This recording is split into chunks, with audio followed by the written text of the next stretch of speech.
Oh, hello there. I didn't see you come in. How are you doing? I was just here reading a book. Anathem by Neil Stevenson.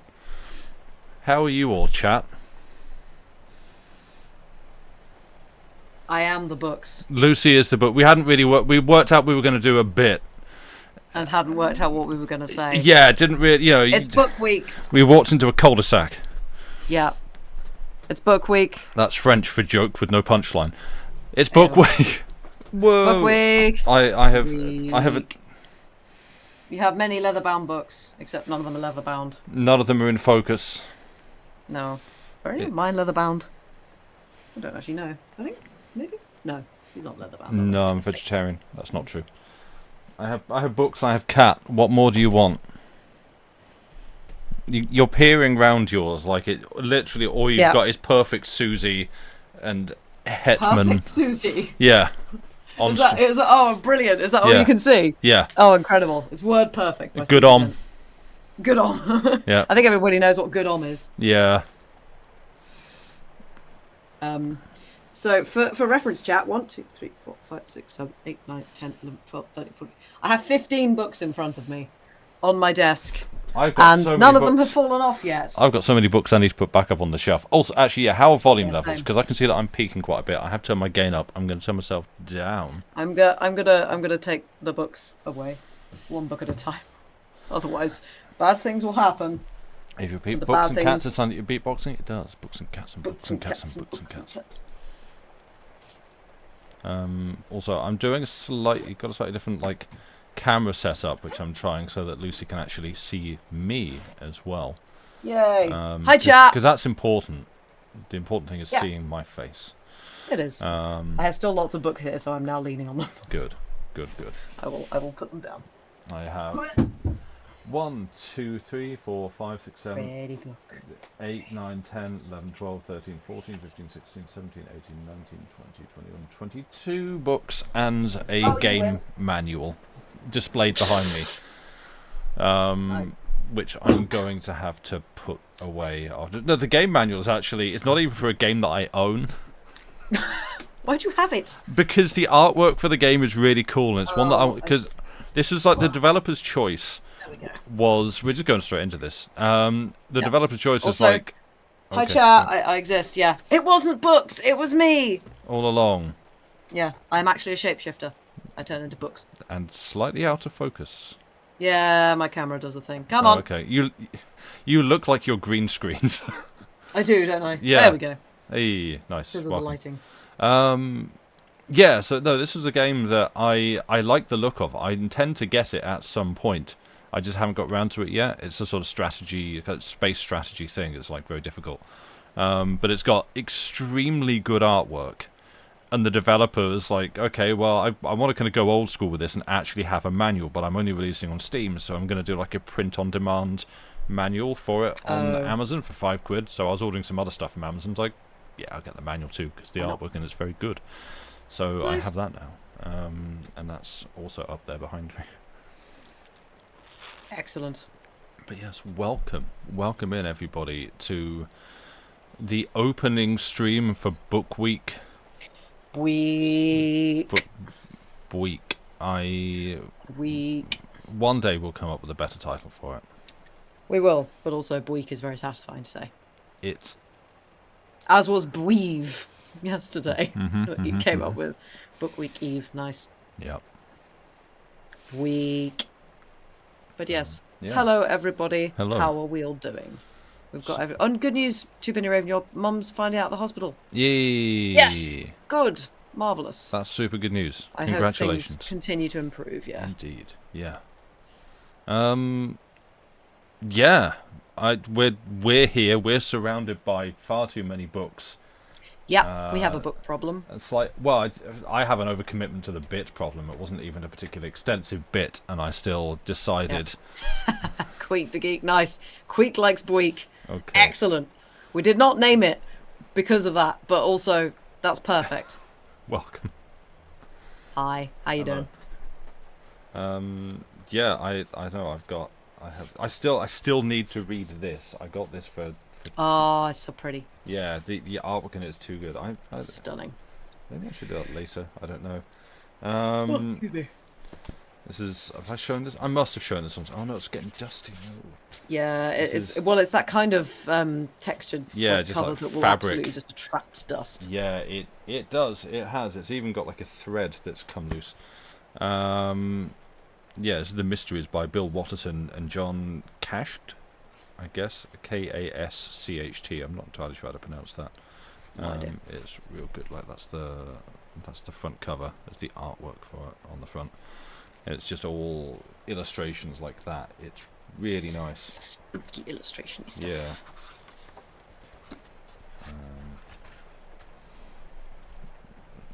Actually, I should hold it up so that it can be visible where the frame is cropped. Yeah. Stuff like that. Yep. Nice. Bookworm. Oh, very good. Yeah, I approve. Well done. Very good. 10 out of 10. Yeah. Alright, that's it. That's your stream. Get out. Yeah, we did the bit. Bit done. Yeah. Yeah. Books have been shown. Stream's open. Do we need like an author to come through and like clack a stick a few times into the ground to indicate that this particular event is open? Sam and I have been enjoying watching the Olympic skateboarding. Is it? I realise actually, because I've not watched any other event. Do they do that for every event, or is it just a skateboarding thing? I think it's. I don't think I've seen it for any of the other events. I don't know. Someone turns up with a stick, hits it 3 times. Sometimes it's Tony Hawk. Is it like, because it seemed to be doing that for like maybe the finals or something? No, I think they did it for the heats as well. It was like it was any kind of first thing. It was like opening the course or something. Yeah, it's like an opening ceremony for the event. So I did interrupt as you were about to explain it. I mean, feel free to go ahead and explain. Oh, yeah. So basically, seems to be that, and I haven't seen it on any of the other events at the Olympics, but someone turns up with a big stick that's like, I don't know why I'm saying how big it is because no context here. Mm-hmm. It's got a red bit on the top, and they just hit it 3 times on the ground with a slightly bemused face. And then apparently that means that it's open, and is that a French thing? Yeah, is this a French thing? Is this an Olympics thing, or is this a skateboarding thing? Is it somewhere on the intersection of all 3 on that Venn diagram? Like, I don't get it, but it did result in Tony Hawk opening like the men's park skating finals with it just looking kind of baffled, but sort of into it as well. What am I? It's like clacking it on the ground and like other things, just bonking it around a little bit. It's like we're open. Now go skate. It was bizarre. I've not seen it before, but I don't know where it comes from. So yeah, that was cool and that was fun. Armour says it's not a French thing, as far as I know. Okay, we can cross that one off the list. That's good to know. Yeah, but I can't remember it being in the Olympics last time, although frankly, I think we all had quite a lot on our minds in the first place. So, it's been a while since I've properly paid attention to like an Olympic event. Yeah, it's because it's skateboarding. Yeah, exactly. It's a theatre thing, right? I think it might be. Well, it's like possibly a thematic thing they introduced for this year because it's like... Because it's French. Yeah. Not because it's a French tradition, but because, we're being French and like, oh, let's introduce some wacky customs. Yeah. Art. Yeah. I still love the fact that all of the boomwhacker things are baguettes. Yeah. And people are literally just wandering around with actual baguettes to events. It's like, oh, you guys are leaning into this. Yeah. This is wonderful. Absolute commitment. And just cut to a guy in the audience, beret, stripy top, baguettes in hand. Yep. Maybe he's French. Who could tell? He's Who disguised. Knows? Yeah. It's great stuff. It is. I'm enjoying it. But now the skateboarding's done, I don't need to watch any more Olympics. Although there is breakdancing. I was going to say, there's breakdancing. Yeah. The BMX all done? I think so. Isn't there BMX vert? Isn't there the half-pipe BMX? I don't. Maybe not. I don't think so. No, I'm pretty sure that's all done. There are stamps for the Olympics that smell like baguettes. I love it. I mean, I'd take that. Just bread. Yeah. Yeah. I'm trying to. It also goes stale. I'm trying to think how I feel about that, but yeah, on the whole, not against. Freshly baked baguettes. Nom nom nom nom nom. Yeah.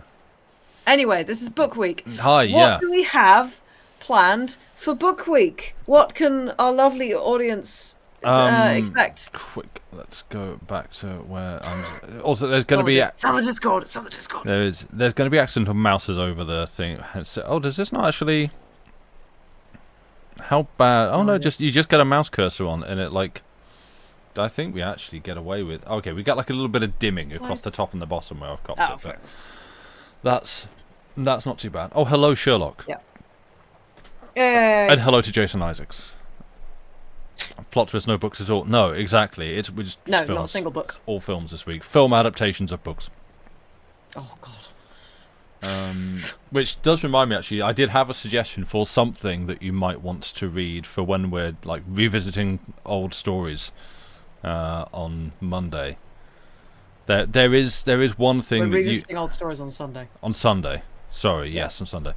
There is one thing that you have read before that may be relevant for something else that is happening this week. It's kind of not the right time for me to bring it. There you go. You've realised. Good. Oh, I think I know what you mean. Yeah. Cool. Yeah. That was like my. If you were looking for any suggestions out of the stuff we were going to pick, maybe that possibly, I don't know. But yeah, what is coming up this week? Did I have a? No, I don't have it dragged onto this scene. So hang on a second. Let's just. We came prepared. I did not. I was asleep half an hour ago. I ate way too much food for dinner, and it left me feeling in a food coma. A little bit ill. There we go. Let's just drag that all the way, bam, up over our faces. Now you can't see us. We can do what we want on the camera. Whoa! Yeah, I'm going to turn into books again. No, I'm not. Don't. This is what is coming up this week. If you have not seen the schedule. And hey, if you're watching on YouTube, I looked at the camera to make eye contact with the YouTube viewers. That doesn't work. That's weird. But if you're watching on YouTube, you can look for the rest of these videos on YouTube when they go up as well, where we will be putting everything. So today we have Chilliteratea, starting at the 8th. A very aggressive Chilliteratea. Yeah, exactly. Not completely coincidentally timed to coincide with Twitch's DJ Day on 8/08, which is happening today. Yes, I saw that. I saw that. Which is cool. I'm sad. One of the DJs that I watch, I think, is going to be featured on the front page for it, and I'm sad that I'm not. If that happens in like the next couple hours, I'm going to miss it. Bums. But it was cool. He was on stream and like basically had like Twitch staff in chat being like, "Hey, check your DMs." Like, what? I can't say what's happened, cool. But just to let you know, we're going to be starting early next Thursday. Yes, please. So that was cool. Really happy for him. He just seems like the loveliest guy. Nice. But enough about that. That's today. This is now. And then tomorrow, the 9th at 8 p.m. 8 p.m. BST. These are all BST. You should be aware of that by now. It's poetry time. Lucy is going to have chosen some poems that will be read. Yes. Have you done that yet? It's all right. Yeah. Okay. Nice. I came prepared. No. Okay. I did not. And that's no. I know. No. I have some poems. Good. But I'm gonna, or at least I have collections of poems that I would like to pick things from. And there may or may not also be some poems from, as we all know, the best poet in the world. Oh yeah. And our patron saint, Billy Topaz. Yes. BST, isn't that the K-pop band? I don't. I think it might be. Yeah. Yes. Yes, that's exactly them. I couldn't think of another. No, I can't. I can't take that one any further. I just had to go bass, with K-pop. soprano, tenor. There we go. Okay, nice. I'm a musician. Kentucky Fried Chicken. No, I can. Movies at the Discord is on Saturday the 10th at 5 p.m. Probably roughly. Well, we'll try and start at 5 p.m. Yeah.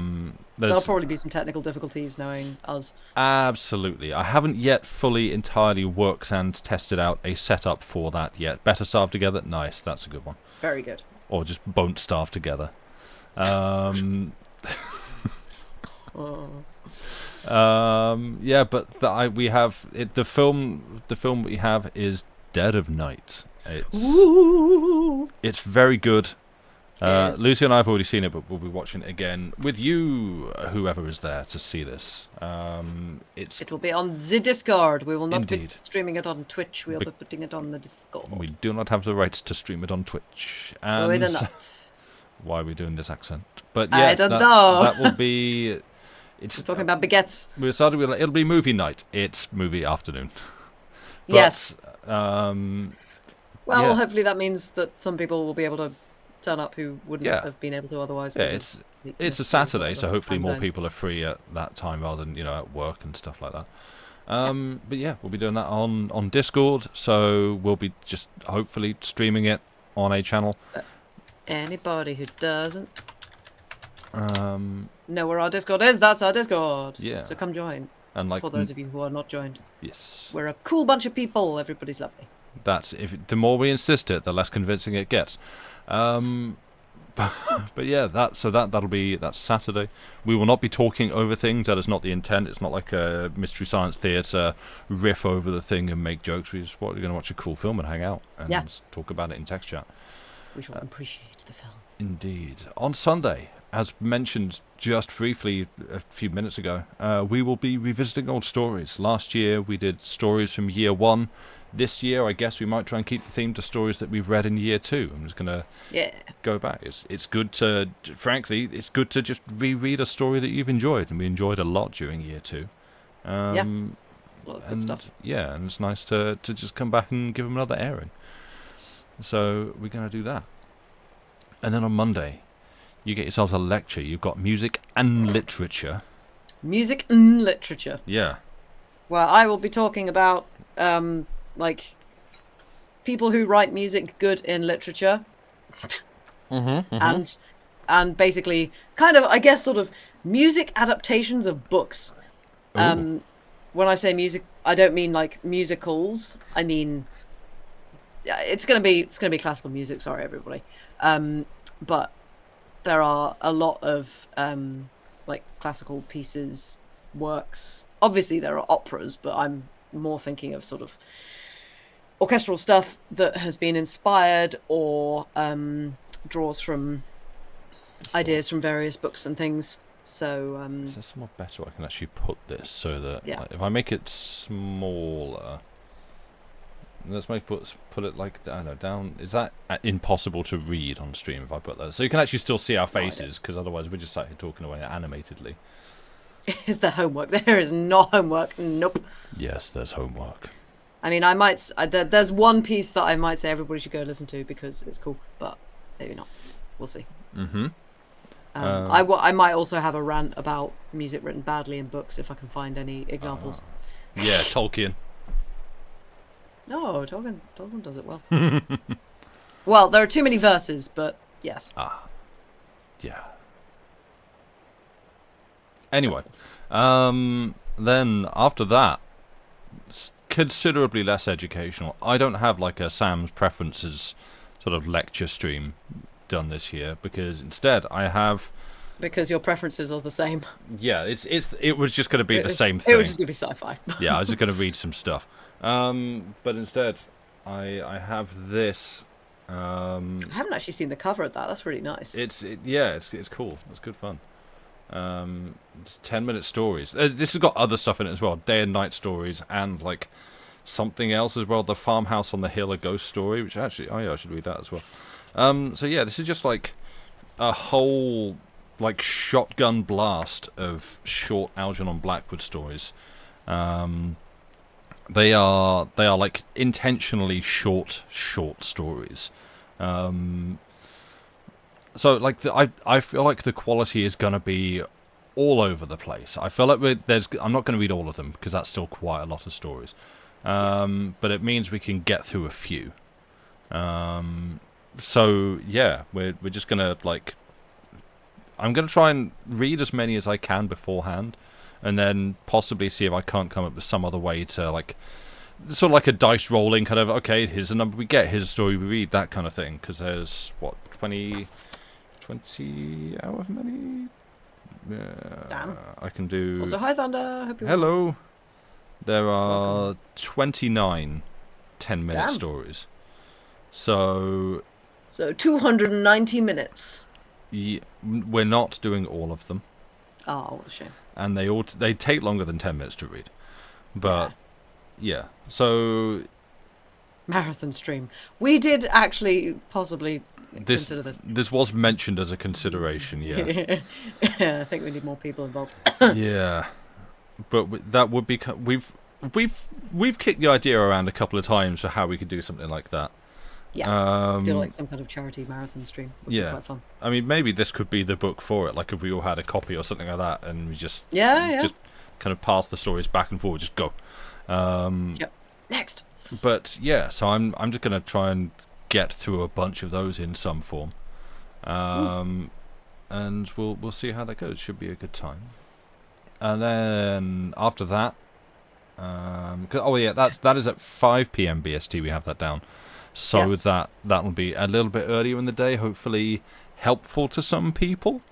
Because there's people who would like to catch a stream that can't for some reason or another. We don't have any that are like later in the day than usual, so I guess anyone in America who's already missing stuff is probably also going to miss things. But again, these will all be put up on YouTube afterwards, so you can review them there. I don't think we have enough subscribers for a subathon. I think it would be a very short subathon. It'd be like that. We're obviously very grateful for all the people who are subscribed, but yes, I feel like that would be... Yeah. Thank you for the subscription. Let's add another hour to the clock. That kind of... Yep. Yes. It would be weighted very heavily. One subscription per hour, yeah. Yeah, exactly. Oh, boy. We're now in hour 2 of the stream. Thank you, everybody, for keeping us going. We're a small channel. That's fine. We're okay with that. That's why we're making a joke out of it. Because following that on Wednesday, which is going to the 14th, it will be Lucy with some Sherlock Holmes stories. Whoop whoop. We will be solving some mysteries. What time have you got that down?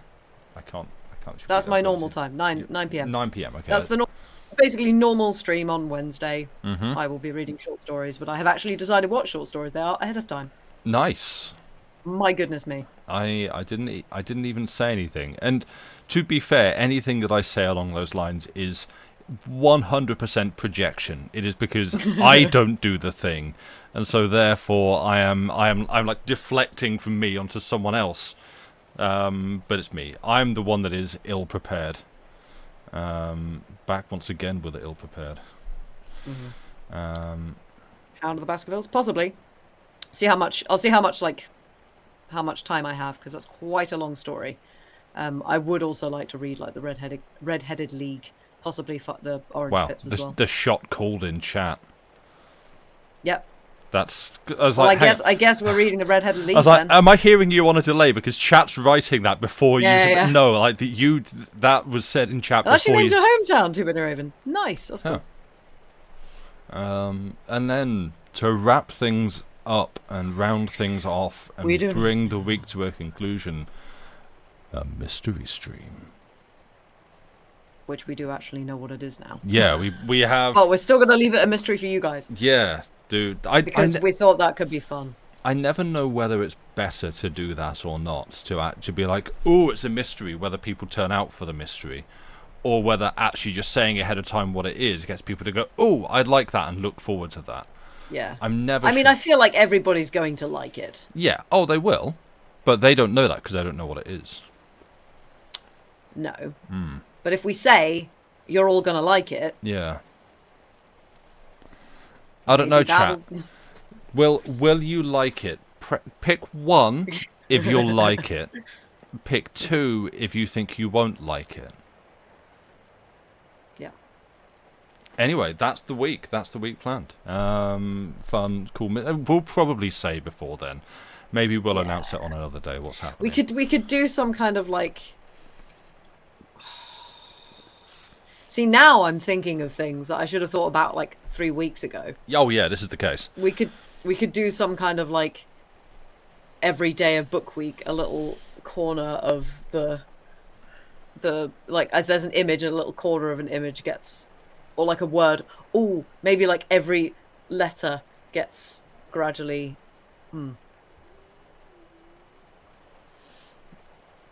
I sort of see what you're saying, and I figure there's probably two ways I could do this. Hangman. There's probably a very easy way to do this with just an image and a filter, and I just like lower the setting on the filter every day or something like that. But what this is my eternal problem with trying to plan anything. That's the schedule. There we go. Schedule's done. I can get rid of that now. Boop, that's gone. Right, back to hello. Hangman during the Sherlock Holmes stream. Could do. Yeah. This is like But that's going to be at 6 p.m. by the way. Yes. We have actually decided a time. The time is not a mystery anymore. No, exactly. Time is set. Yeah, I do that all the time with things. Like a year in advance, I go, oh, this would be a really cool thing. We should start planning on that. Like in my official job capacity as like Longest John's social media guy, I'll be like, oh, this is a really cool idea for a thing. Let's do this. Yes. And then when it actually gets to the time, we've all forgotten it. Yeah. Or like a week before the thing is happening, you suddenly go, oh yeah, I've got a really good idea that we should have started on like 3 months ago to actually get it organised and planned and set up in time. Oh well, that's the like having the good idea at the right time to actually execute on it is its own special skill. Yeah. And I hate it. Yep. Mm-hmm. Also, Aaron, you just wanted to Control Z a pencil drawing spoiled by your PC. Yeah. Oh no. Yeah. I know that feeling. That's why we have erasers. My own personal thing for that is I've lost something. Where did I put it down? I just need to Google. Oh, I don't have house Google. Google way. Where did I put my? Where? Yeah. Well, literally, where are my keys? That level of like, hey Google, where are my keys? Hey Google. Yeah. And the problem is the Tech Bro solution will be, well, if you just install like AI scanner cameras into your house everywhere and upload everything to us, we can. But then you ask it, and it just goes, well, statistically, your keys are in your back pocket. And they're not in my back pocket. Well, that's where keys go. Did you? Yeah. Or the other option, it is some underpaid, overworked sweatshop in India who are just watching video feeds and trying to guess. Yeah. Hey, Amazon, who literally did that for shopping. Yep. Also, hi, Ro. Hope you're well. Hello, welcome in. AirTags, true, but I don't have Apple devices. And I generally don't, like the whole security camera things, like all over the house that are like the Google cameras and all that kind of jazz, which, again, this is just surveillance. This is just opt-in surveillance. I don't like that, and I feel like AirTag's probably on a similar kind of policy. But that is a very different conversation. They make a non-Apple AirTags, apparently. Well, so, hi, Democade. Hope you're well. Hello, welcome in. Welcome in. You tried to rewind real life? Yep, true. That's called Prince of Persia. Specifically, the Sands of Time. Or Braid. Or Braid. Mm-hmm. True. Mm-hmm. Yeah, you have as few internet things as possible. Yeah, I don't like actively try to prevent Internet of Things stuff in my house, but but like around me. But I also, I do not trust any of that. And like for me, it just begins with smart TVs, where it's like you have a smart TV and it's like, oh wow, look at all these features built into your TV, and within 2 years they will be obsolete because the TV manufacturer will stop updating them, and now all these things just don't work. And it's like that's how every Internet of Things item will go, because as soon as it's not profitable to them to support that anymore, they just won't, and now you've got a brick. And so my water's getting low. I'm gonna need more.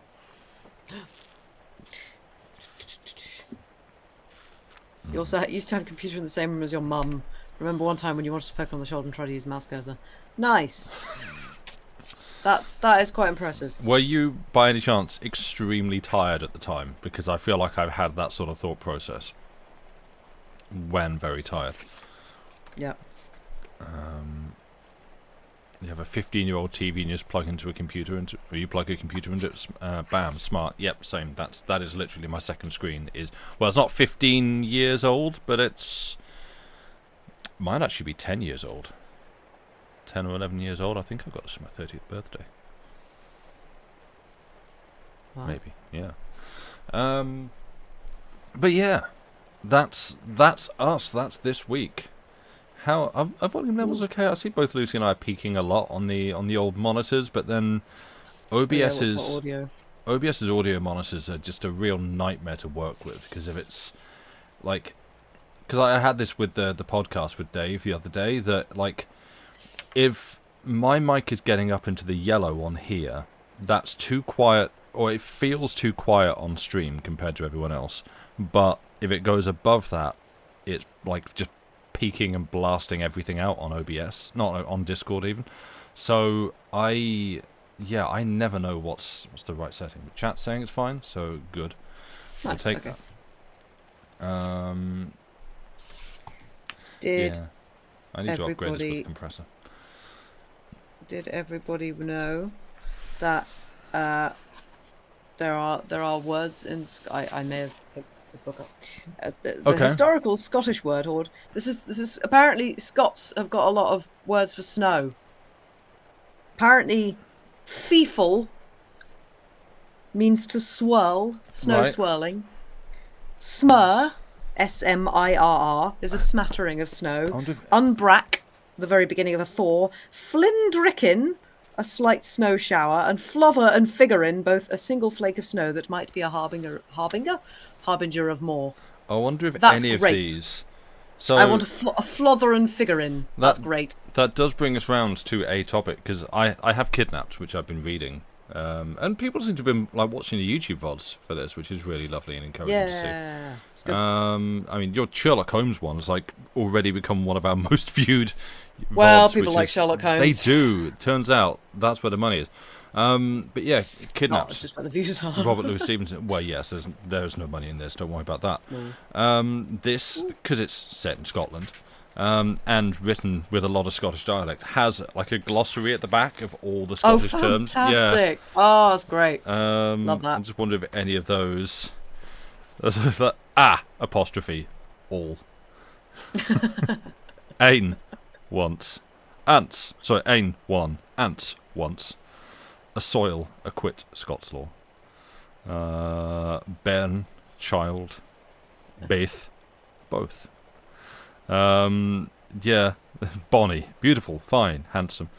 Which, yeah, it's just a whole. Okay, nook, nook. Yeah, Scots is a really cool language, actually. I've been watching. Very satisfying to listen to. Yeah, we've been watching on Let's Nope on Loading Ready Run. They've been playing through Still Wakes the Deep.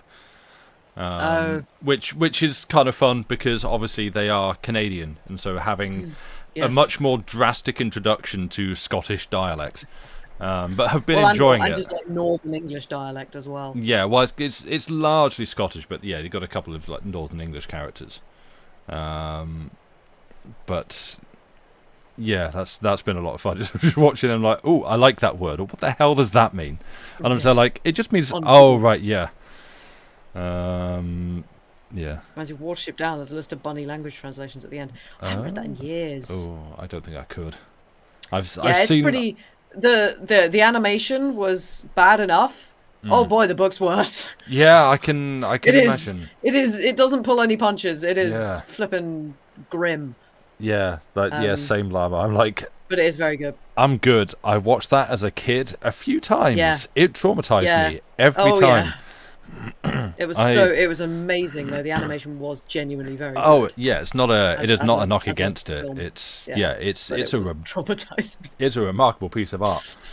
Yeah. As someone whose mum kept rabbits and loved rabbits. Oh god, yes, of course. Yeah, and then and watch that. That's I mean, even if you don't, that's still gonna like mess you up. It never traumatized you, Peretta? I'm surprised. That film is brutal. It's I think. I mean, he is making a point. Yeah. Like the whole book is making a point. Yeah. And not very subtly, which fair enough. Yeah. But to like 5 or 6 year old me, that point is good grief. Look at these rabbits get torn to shreds on barbed wire. It's like that's and other stuff like. The style of animation is what. The animation's stunning. And just the lighting and everything. You do still use the word sylphlay in the real world, though. Oh, that's cool. Huh. You never read or saw it as a kid and have since personally avoided it. Well, this is the thing. Is like it is genuinely good. Yeah, it is. It is genuinely fantastic. But if that's not really what you want to see or read, that's entirely fine. Yeah, I guess the thumbs up is like it's I approve of just being like, you know what, it may be good, but that's just not for me. Just like protecting your peace. I found some more fun words. Okay, go for it. Actually, do you want to read those while I go refill my water? Yes. Okay, I'll just give me a couple of minutes. Enjoy. Okay. Hi, chat. Got me now. So this is a really fun book. I think Diana got me this a while back. And it has, like, basically, it's kind of like a word for every day of the year. I've opened it and I am on the 15th of January, which the word of that day is hibernacle, which is great. And it says, if you're looking to escape to a winter retreat, hibernacle is for you, or hibernacle, I don't know. The word is the equivalent of the hibernaculum, the place a hibernating animal passes the winter months, and a term that has been variously used in relation to a hedgehog sanctuary, a greenhouse, a frog's muddy hideaway, and a caterpillar's cocoon clinging to a snowy twig. Hibernacle, hibernaculum, and hibernate are all the offspring of a Latin word hibernare, to pass the winter. What we choose to do in our hibernacle is, of course, entirely up to us. If we are dormitive, inclined to sleep throughout the winter, the answer is obvious. Most of us, however, will probably opt for, and this is lovely, snudging. Another perfect word for dark January days, this time from the 17th century. For the act of remaining snug and quiet. In fact, historical and dialect dictionaries hold a cosy lexicon of words for snuggling, including cruisling, snurdling, snoodling, snuzzling, and neasling. Those are all adorable words. Love that. Snoodling, I know. Snurdling and snoodling. You can snurdle and snoodle. You can cruisle and snurdle and snoodle and snuzzle and neasle. I'm sorry, that just sounds like a Dr. Seuss bit of writing. English is not a real language. No, agree. It is silly, very silly, but also kind of cute. Love that. Does it have anything for today? Hello. Hello. Did you know that other words for like being cozy and warm and yes? Did you know that they are snoodling? That there are words? Yep. Yeah, as you just looked at chat. Yes. Also, cruisling and snurdling, snuzzling and neasling. I use snuzzling with Joey. That's specifically when he's like snuzzle. It's the nose mouth. It's like smushing his face into, but there was like a sort of rubbing kind of action. That's snuzzling. Yeah. Annoyingly, the word for today is dollar. Thanks, America. The one for yesterday was conspew. Stream froze. I don't seem to have dropped any frames. That might have been you. Very Dr. Seuss it was, wasn't it? Yeah. Right. I'm back with water. Hooray! This is. That's blurry. Right. Not now. That is on the 14th of August, which is our stream anniversary date. So there we go. Chilliteracy is indeed the dog's bollocks. Yay. Dear me. But yes. I don't know if did I say last time that there was another book? Oh, I should have picked that up, shouldn't I? That I read recently. I must have done. That was about the. It was basically an Old English bestiary. It was all about animal names in in Old English and sort of how we've got to the names that we have today. Because I told you, and you said that you think that is where your surname comes from. Yes. Because the word for animal and also deer, because a lot of the words are kind of double meaning, is deor. And you said that you think that's where Dali comes from. Yeah, it's some. I think my sister got it from her parents years ago. Some sort of like family crest thing with like a bit about like the name's origins and all that sort of stuff.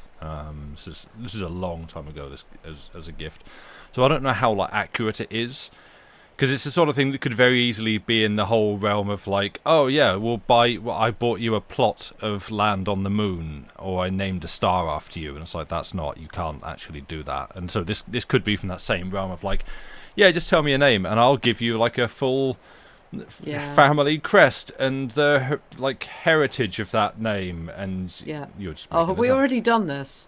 Oh god, we're getting old. Yeah, no, we did do this, like last time.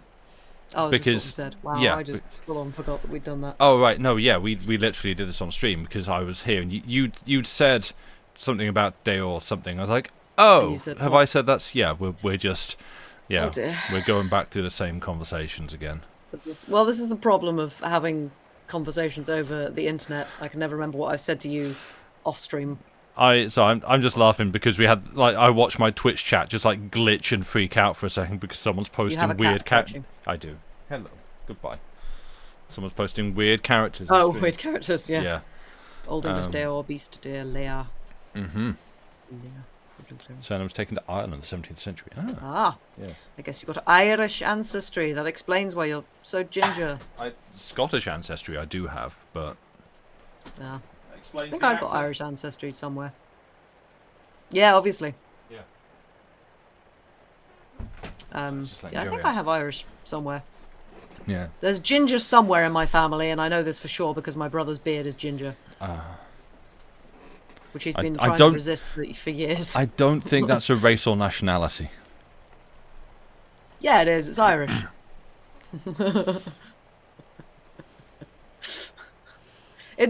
So genuinely, like Irish heritage does. There is a lot of Irish, sort of older Irish families. Yeah. There are a lot more people with ginger hair. Oh, okay.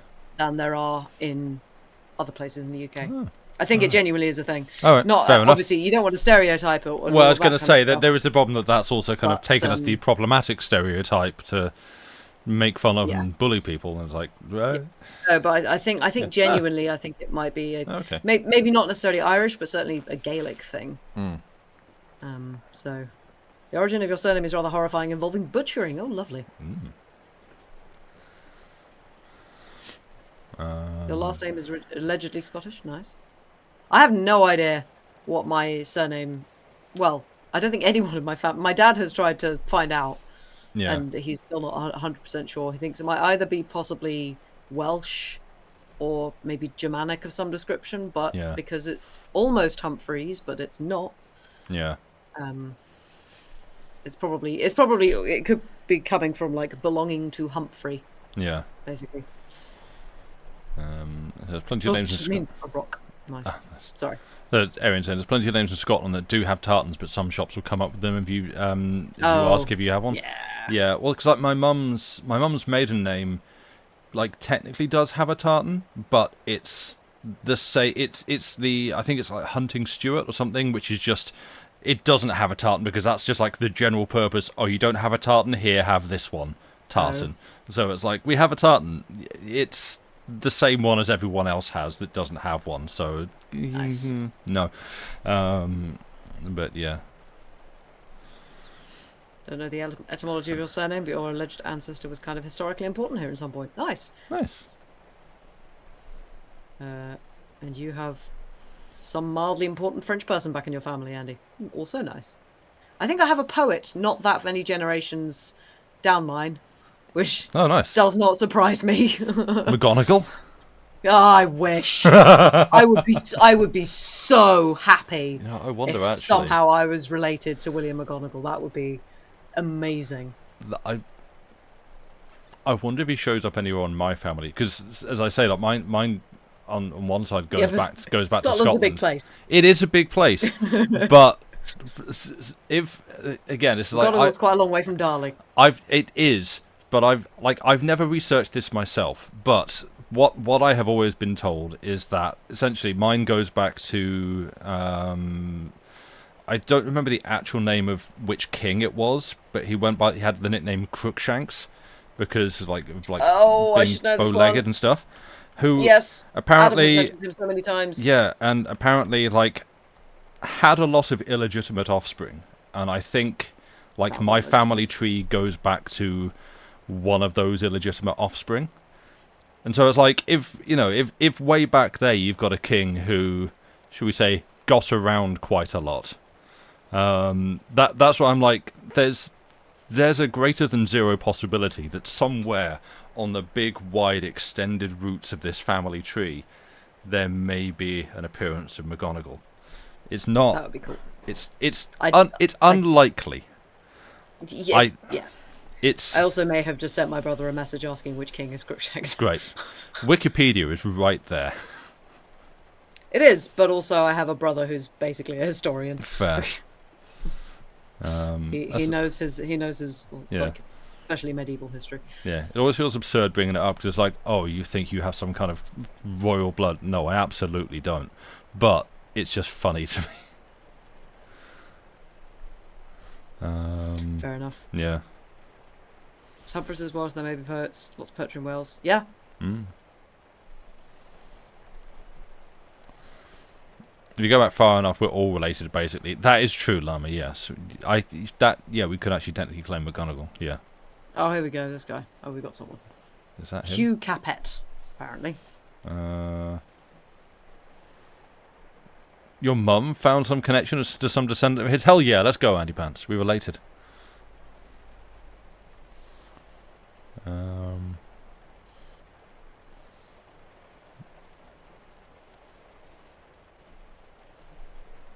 Is this him? Is this who you're related to, Andy? Oh, because it's talking about coronation in Paris. Yeah, I assume this is who. Yeah, I was going to say that doesn't sound right. Sorry, that was your guy. Nice. No, all good. Llama, I know that guy. Leonardo DiCaprio pointing. Like. Yes. Mm. You weren't paying attention to it. That's legit. I barely do. Yep. Yeah. I've got a bunch of other books on my desk. I don't know if you want to talk about other stuff or carry on this or... Oh boy. Ooh, what just happened there? Your Discord just froze for a second. It did. Why did that just suddenly go blank and then come back? I don't know. That was interesting. Love my computer just acting weird. Yeah, it's having the time. It is. Great. Stream's still up? Stream's still up. Yeah, I was still here. Huzzah. Marvellous. Great. Don't want that. Nope. Yeah, I know. We've done Kidnapped. We talked about 10-minute stories. I sat here reading Anathem by Neil Stevenson. It's enormous. Whereas it's not. Yep. It's big. It's mainly that it's dense. It's just. I was gonna make a nasty joke, but I didn't. No, well, I am too, but not like this. This is it's dense because it's very, very smart, and there I'm afraid we diverge. So I don't know. I would disagree. Oh, that looks like it's gonna storm. That's a purple sky out there. Nice. Ooh. It is very boring and blue and rainy out here. No, that looks stormy out there. That's exciting. Nice. I also have the Human Chord, which I have. You can see the bookmark. I have started reading. Not got far in. He is the author of. I already have biscuits. Oh, sorry. Nice. No, go for it. That's important. That's a priority. The author of Seven Eves. Yeah, I've not read that. Yeah, like Just Robert Louis Stevenson you were talking about? No, Neil Stevenson. No. Oh, Neil Stevenson. Yes. Sorry. This guy. Yes. Yeah, modern day sci-fi author. I read Snow Crash because Snow Crash is one of those books that if you're someone like me, you will have to have read at some point. And I enjoyed it. I've not read like the two, I guess, like cyberpunk books that you need to have read if you want to be me. Would be like Snow Crash by Neil Stephenson and Neuromancer by William Gibson, which I've not read Neuromancer, but I always feel like I should get round to it. But yeah, Snow Crash is good, and then I stole this copy of Anathem from my older brother and read it, and I've talked about this a lot before. It is on the whole a very good book, but it is one that I struggled to read because it's kind of impenetrable in a number of different ways. Says the man who has read House of Leaves. It's like... That's like reading in comparison. Yeah, no. this is like... It's speculative fiction. It is set on like an alternate Earth. In... Like it does a thing of having a whole bunch of words that you've not encountered before to describe things that are... I think you're talking about this. Yeah, it's describing things that are kind of like... You have to like infer what all these things are that they're talking about. Like they might mention, someone coming around with a speedy captor, and you're like, what? And then they'll, in the course of the conversation, they'll talk about it's a video camera. Like, right, okay, but nothing tells you, hey, person reading this who's not from this world that we're all in, this is a video camera view. Like, you just have to infer that from how they talk about it. But their society is structured different, so it's sort of academic pursuit is treated like religion. So, like, you go, like, the students go into, I think it's called a consent, CONCENT. Where they're like kind of segregated into different.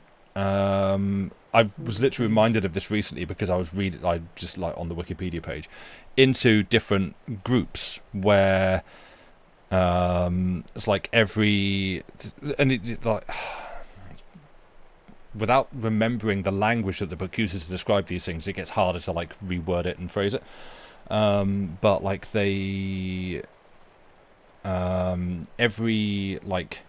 so there's one group that are like the 1 year group, and so every year they sort of come back out sort of go into isolation within this group and just like study and learn, and they have like kind of cool sci-fi gadgets that they use, nice. And they sort of study and learn there, and then after a year they come back out and kind of I think sort of like meet a little bit with the real world and kind of meet with like any other of the groups that are also coming out, because then there's another group that are like 10 years, and so they go away for 10 years, and then every 10 years they come back out and meet with the 1 years and kind of confer and like share knowledge and stuff that they've learned. And so there's like a 1 year group, a 10 year group, 100 and 1,000 year group. And this book is set when the 1,000 year group just die. Ooh. And so ruining the plot. Well, no, but that's but that is part of the thing. It's like because the book is set when the 1,000 year group are coming back out, and it's like, what are they going to be like? Who are these people that have been in isolation over there for 1,000 years? And it's good and it's really clever, and it's ultimately about. I've discussed this before. It's about like the nature of the protagonist. It's very, and you like the way it handles that is kind of cool, but in order to get there, you have to get through like a whole lot of maths homework, for one, and a whole lot of just picking apart and understanding this world that is being described to you in ways that don't really make sense, but intentionally don't make sense. So yeah. I got a long way into it, feeling like I don't know if I'm bored reading this, but I don't know that there is another way to tell this story that works as well. So it's a real fun one to talk about. It's a difficult one to recommend. Yeah. But yeah, that's Anathem. and then, as I say, after Human Chord, which I started, and it's your protagonist is. It sounds so cool. It does. Also like the fact that it's like, it's kind of musical. It's about. Oh, I should have read that before you. You should have lent that to me. I would have read it in about 3 hours. Yeah. And then I could have used that for part of my stream on Monday. Yeah, as like a prelude to. Oh well. Well, I mean, this book Next literally year. only just came out the other day, so Yes, yeah. true. I mean, it was available. It's not new. It's only, as in this edition, has only came out the other day. It's available elsewhere. Wasn't that one of the ones that they've only recently just discovered? From I did read that somewhere, but there are definitely versions of it online that you can find. So it's not. Yeah. I mean, there's quite a lot of Blackwood stuff that I think they're sort of unearthing now. I think why. Yeah, it seems like there's been a bit of that. Yeah. Anyway, sorry, I interrupted you. No, that's fine. Go for it. I do that to you all the time, and I'm sorry. Yeah. But yeah, so like it's about music and singing, but kind of using that. It's kind of around the idea of like true names.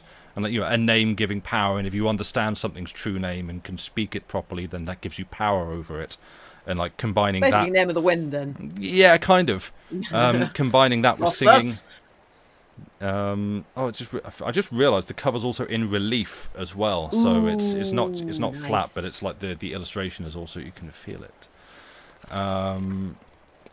But it's your protagonist has just rocks up in deepest, darkest middle of Wales.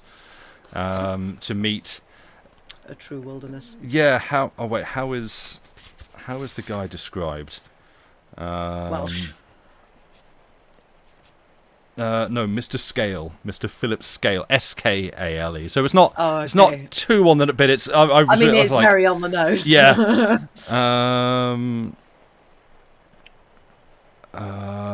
Does he have 12 fingers? No. The voice can only be described as booming. It was so deep and vibrating, but the smile of welcome where it escaped with difficulty from the network of beard and moustaches was winning and almost gentle in contradistinction to the volume of the authoritative voice. Oh, so it's Brian Blessed. Brian Blessed / Trelawney, because it's Wales. Yes, yeah. There we go then. Yeah. Perfect. Trelawney, we found you in a book. Yeah, he's essentially just bumped into... well, not bumped, he's like been recruited by a man who essentially sounds like old Trelawney. Incredible. To go and be involved in probably something that's actually going to get out of hand. And go wrong. At Eldritchy. Yeah, but I'm very looking forward to getting through that. Nice. Yeah. And I have just been reading this. Hey, Sam. Yeah. True. I've already read that one. Yes, you have. So, in like 3 hours. Yeah. Yeah. I ruined Sam's day. No, you didn't. No, I'm joking. It makes it like I have a big problem with you. Like, no. How dare? No, it was more a confusion of wait. How? What? Yeah, I'm baffled by it, but impressed. Yeah. Sam said, "Oh, you should read this." And I said, "Okay." And then we sat outside on a beanbag and read for like 2-3 hours, something like that. I was like, "Oh, right, you done?" I was like, "No, are you?" Yeah. I was like 50 pages into mine or something, and you're like. I mean, to be fair, it's quite big print. So's this. Oh, is it? It's. Oh dear. If I hold it up, like it's. Oh yeah, that's fairly big print. It's pretty big print. It's not quite. I feel like Annihilation's slightly bigger. Yeah. But it was just very readable and very nice. And so I was like, well, read the rest of them. Yeah. So I am. I've got. I'm taking my time. I'm taking my time with these. Not least because it's a very pretty book. This. It's really nice. Yeah. It's an ex-library book as well. Yeah. Yeah. Once again, Better World Books coming through with the goods. Better World Books, nice. Go check them out. Yeah, they are fantastic. Better World Books. We are not sponsored, though we wish we were. What? No, this is how much. Have you come up with? How much? No, not I've come up with. How much of a tangent do we Chronically want? Online. Oh, okay, go tangent. This is. Can I make it any less tangential? Go on. I don't know. I don't know what the tangent. Oh, I thought you were asking. Right.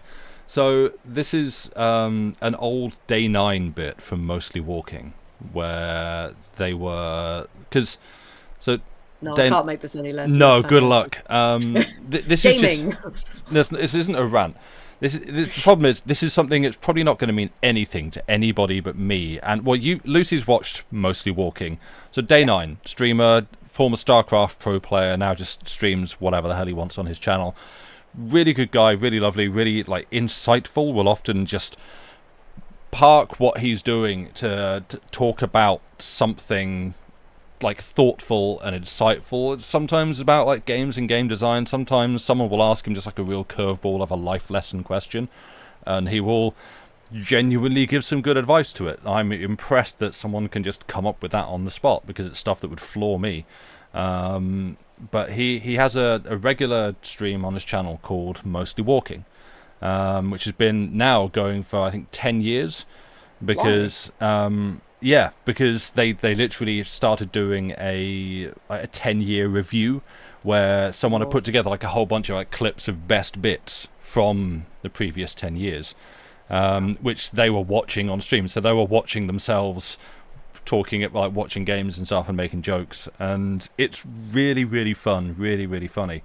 And one of the bits that I hadn't seen before that comes up in this is America's Pub, which was literally like, this is Sean, Day 9, getting dragged onto the subject of some advert that they used to play all the time when he was younger, for some pub called America's Pub. And pub was called? Yes, and wow, yeah, and he and Lee just started riffing on this, just coming up with all sorts of hilarious catchy slogans for America's Pub. And so now whenever I hear anything in that voice, I just want to interject with America's Pub. So there we go. There's that. It's like this is the look of shame that I have when I realise this thought has popped into my head, and I'm now going to have to explain it, and it's not... The explanation is not going to help anyone at all. You just get to the end of it and go, all right, thanks. Now here's the weather. Like... Yes. So it's the kind of go around the table, introduce yourself and a bit about yourself, and just 3 hours later, and on to the next person. Yeah. And the barman says, why the long face? So, Ayo. Yeah. So there's this horse. Tangents are indeed Sam's superpower. He gets on them, and then gets on another one, and another one, nested and eventually tangents. Circles back round. Yeah. If I remember sometimes it sort of fizzles out, and you're like, where was I going with this? The trick is trying to keep track of all these branching threads, and then Dave decided, hey, let's make a podcast out of this. Yep. Where... Well, I mean, he understood that both of you can talk until the cows come home, so... I feel like we can, but I feel like it's me, and as long as I'm just like flapping my gums, I'm feeling like, am I just talking over Dave, or is this the idea that... I think he quite enjoys it. It feels like he's sort of sitting there just going, just let Sam talk. Because I feel really self-conscious when I realise I've been talking for just 15 minutes straight on a subject, and Dave hasn't got a word in. And that's where I just suddenly go quiet and be like, oh yeah, sorry, by the way, what were you doing? And Dave's just there like, no, that's fine. Like, is it actually, like, is this the idea and no one's told me? Because I feel like, you know, it should be equal share. We should both be talking, but then I just keep like grabbing the mic and off we go. And I'm like, wait, is this okay? I don't, is this the whole idea? I'm not sure. I think people like hearing you talk. I think you're fine. I don't know why. You have good things to say, mostly. You do speak in nestled parentheses. You're just like subclausing your way into and out of things. Yeah. Also, Adam says you might be wrong. It's probably not Crookshanks. It's Longshanks. Might be Edward Longshanks. No, I'm pretty sure. As far as he knows, there isn't a Crookshanks. No. Or Crookshank. I don't know. But also, he does not have encyclopedic knowledge. Fair enough. So. No. We're saying like I speak in like nested parentheses. What occurs to me is like, no, I come with my own footnotes, but they're like, I was going to say they're Pratchett footnotes, but I feel it's almost a little bit more like House of Leaves footnotes, where... Yeah, Pratchett footnotes are usually always comedic. Yeah. Some of your footnotes are. Well, yeah, but... I'm thinking more, it's like, here's what I'm trying to say, here's the reference to the footnote. You go down and start reading that footnote, and then you see in there that got a footnote. It's got its own ones that refer to, like... There's indices, there's stuff at the back, that's then got other one, and it's and eventually I'm just like putting strings together on the board. I'm Charlie. No, it's Always Sunny. Always Sunny. Sorry. I'm Charlie Day. Just that's Darley boys excel at the words. You word more than JD. I love my brother. Yeah, like this isn't a like. Oh, actually, I think I'm better, but I feel like I definitely speak a lot more than JD does. And read a lot more, frankly. I think probably he probably doesn't have time, to be fair. He listens to a lot of audiobooks. Oh, does he? Yeah. Oh, good for him. He does. Yeah. Nice. Which. Yeah, that's not reading. So yeah, no, but it's just consuming words. Yeah. Which is what reading is. Yeah, well, I just wanted to put that out there because I know there's a lot of like up to and including it's ableist if you say that reading or if you said that listening to audiobooks is in any way different to reading. And for me, like my entire distinction is that they have the same merit, they have the same worth. It's just literally it is literally a different interaction. Yeah. That's why I draw a distinction between listening to an audiobook and reading a book with your eyes. Like you're still consuming the same work, you're still achieving the same end goal, but they are different. It's as if I were to say, I drove to the shops and I've walked there instead. It's you're consuming words that counts. They're both equally valid. Nom, nom, nom, nom, nom, nom. It's because there's a lot of like snobbery and distinction, like you haven't actually read it if you've only listened to it. It's like no, you have. That's fine. You have. Yeah. You're still going to understand metaphors, funnily enough. Yeah. If you listen to them. And possibly more so. Yeah. It's just whatever. Like, I couldn't because I would zone out. And it's... Because I zone out while reading off a page. I will get distracted. I will, like, read the words, but I haven't concentrated on a single thing, so I need to go back around and do it again. And it's much easier for me if I've just got the words on a page in front that I can just go back a paragraph and reread it. On an audiobook. Yeah. Also the tactile. If I need to skip to a page, I know roughly how far back that was and can skim and find it. But listening through an audiobook is that experience is just not going to work for me because I'm going to have to keep scrubbing back 5 seconds, which means probably taking out my phone and rewinding a bit and then getting distracted. It's not going to work for me. So yeah. You like listening to an audiobook and reading the book at the same time? Oh boy, I can't do that. I'm just like, hurry up, hurry up, hurry up. You're going far too slowly. Yeah. I cannot do that. And the thing is, like,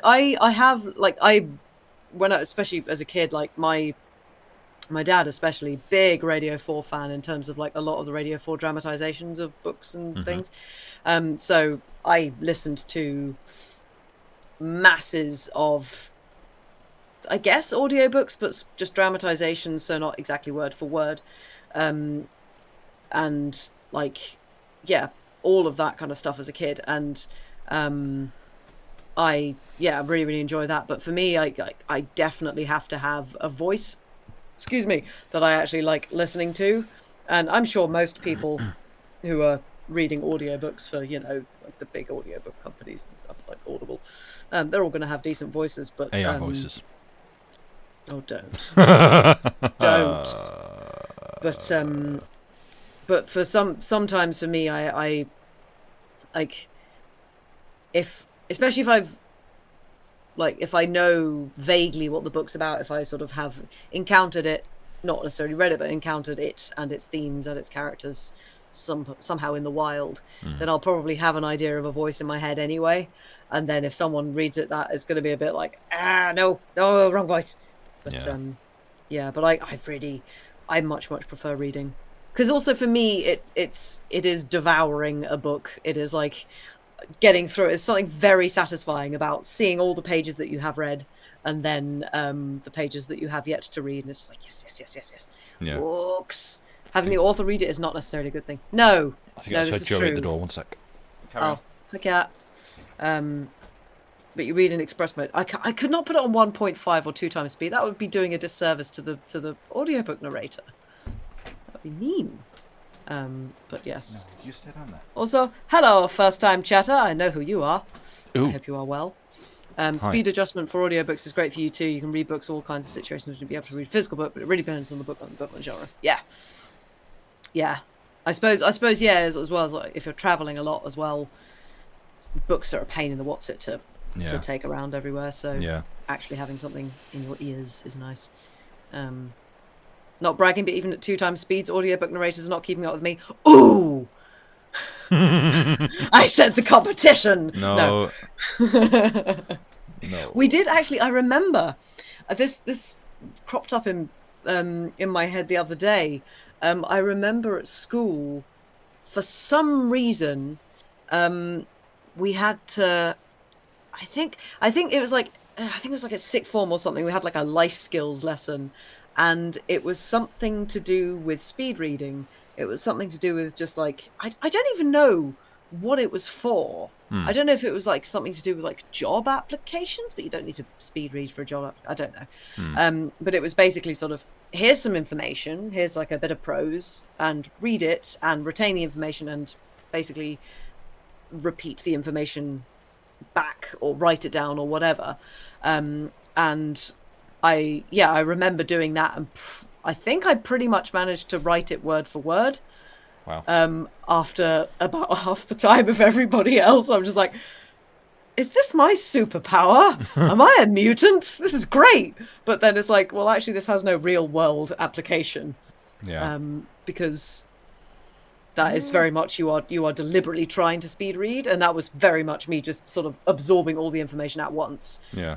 Whereas if you're reading, you want to do it narratively. I do wonder, actually. I've just thought, I wonder if it's also possibly something to do with being a musician. Probably, yes. Especially a UK-based musician.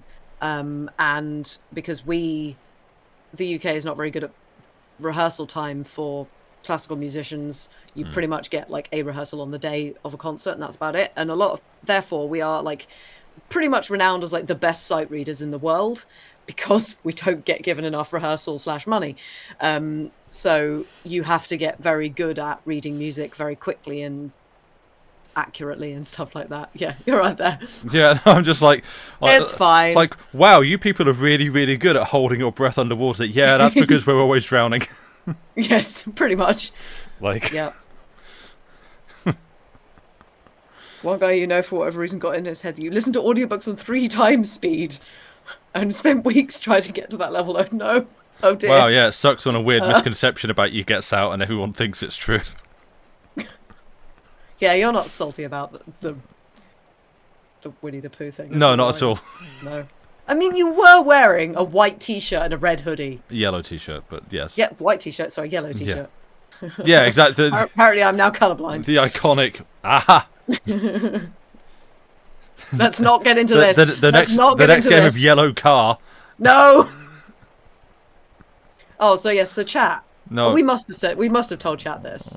So for those of you in chat who know about cabin pressure and the delight that is cabin pressure, for those of you who don't, it's a Radio 4 show.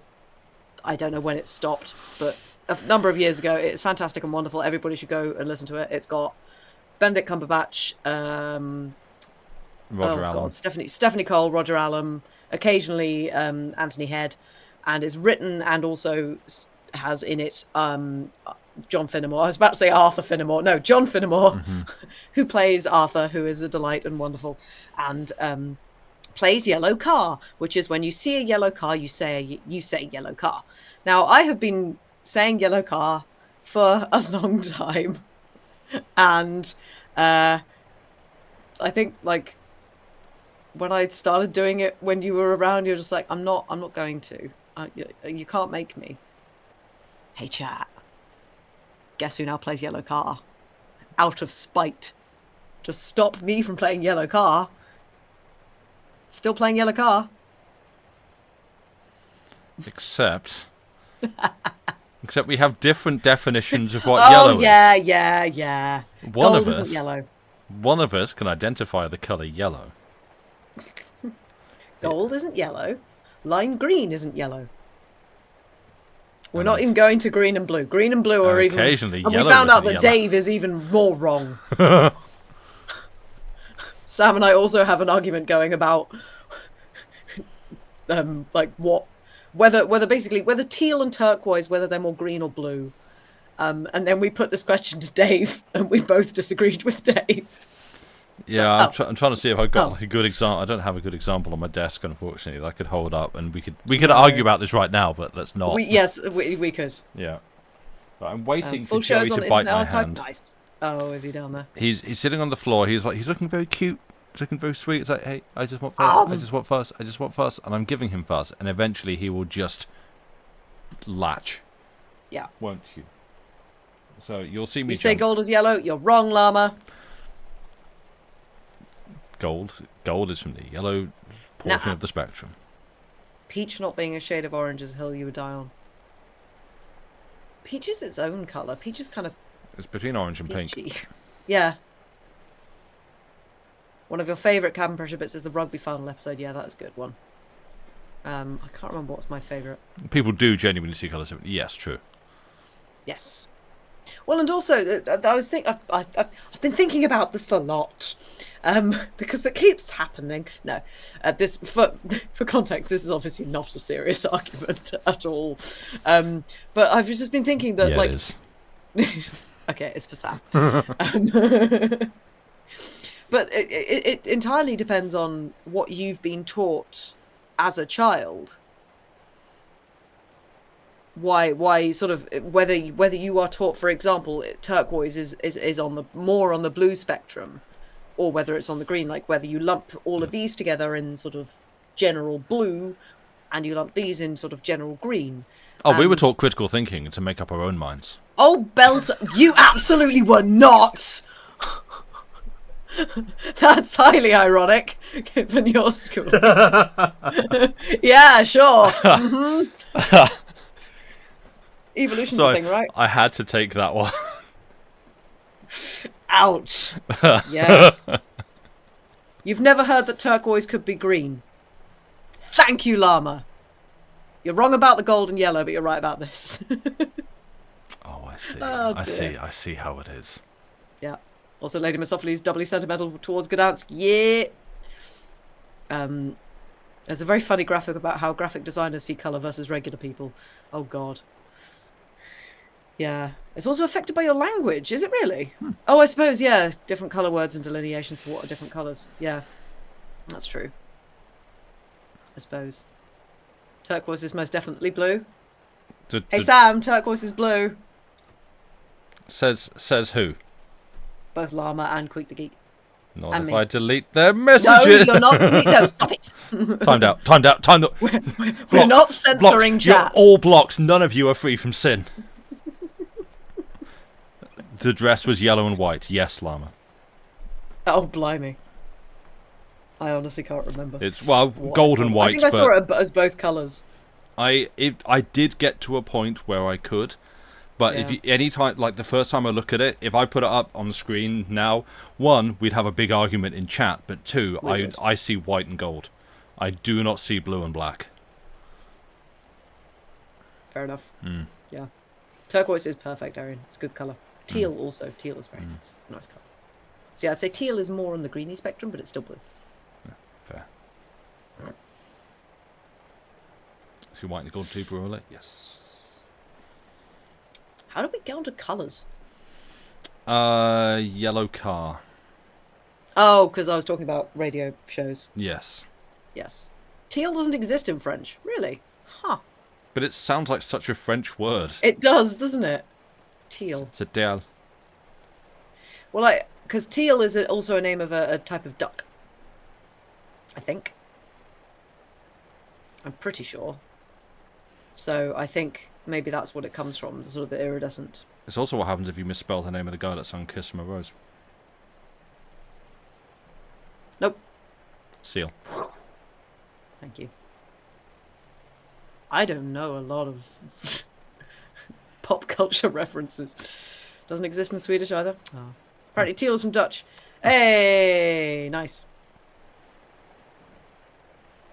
Oh yes, the Dutch won the men's hockey final in the Olympics. Spoilers for everybody. Yeah. Well, they were against Germany, and it was very close.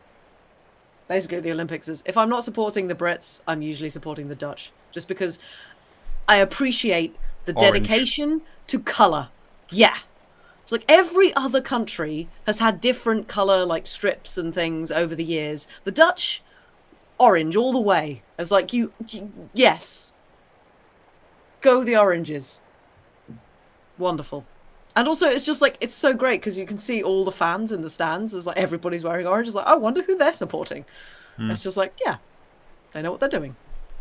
I think the Dutch are easy to spot. Yeah. They tend to be something like with football, sort of a go-to football team for me as well. Like when, well, not so much now, but like back when I would watch football, I would generally be like, well, how are the Dutch doing?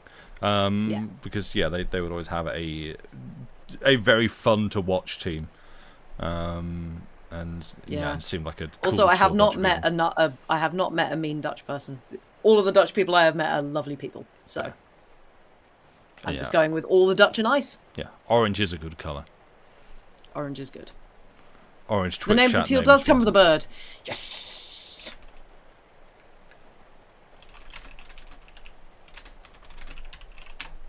No. I knew the teal, so I guess we stole it. Oh, sorry. Whoops. Apologies. Why do we? Yeah. Just all of our words are just nicked. All of our everything, to be fair, is just nicked. Sorry, rest so of the world. how would you say teal then? Oh, it comes from the Dutch word from the bird, so the bird is actually oh, neat. Oh yeah, I see. Andy's put a thing. That's cool. That is indeed how language happens. Yeah. Tulling, tulling. I don't know because frankly, your vowels are very confusing. And what's on the page isn't necessarily how you pronounce it. And I'm aware that this is ironic. They can be understood through thorough thought, though, so... Yeah, there we go. Thank you. That's okay. In Dutch, it's just blue-green. Fair enough. I mean, that's literal.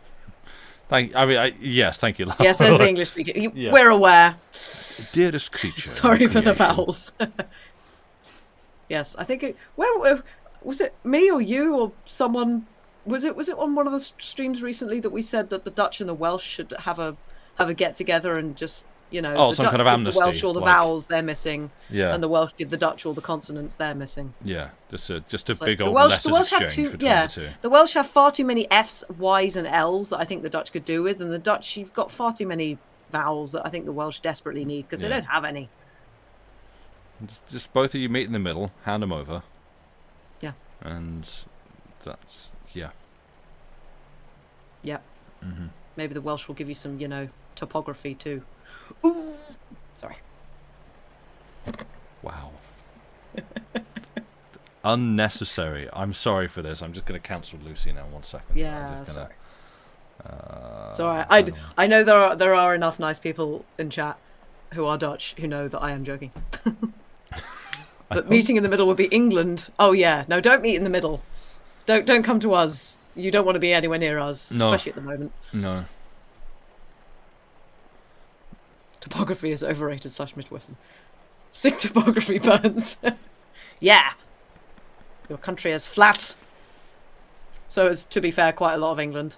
Yeah. Norfolk.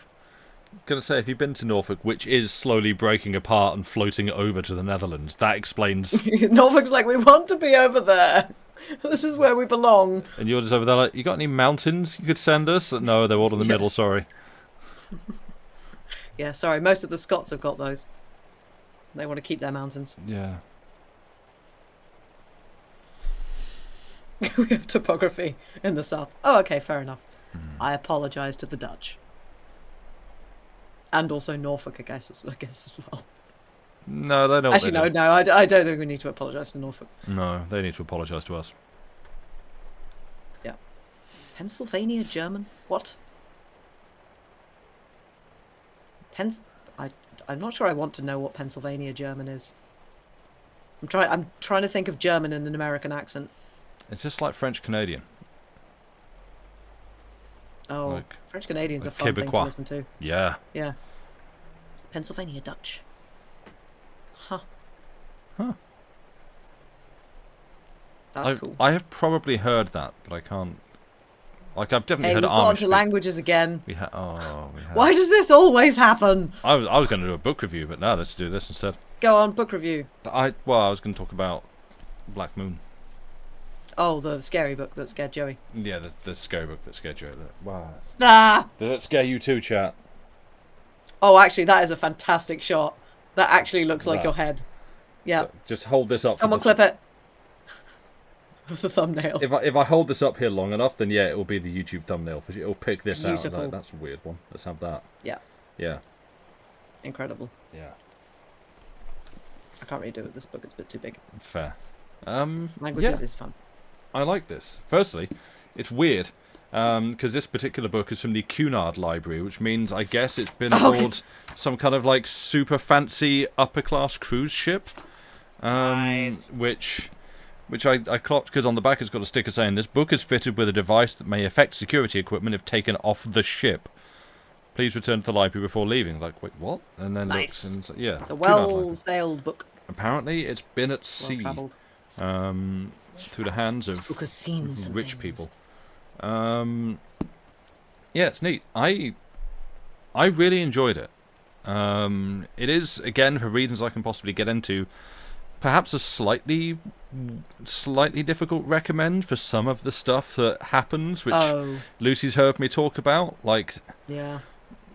Oh yeah. Depending on how many spoilers people want, there is one character. No, like avoiding too much, but there is. Oh, hey, are you going in your cube? Okay. Joey's going in his cube.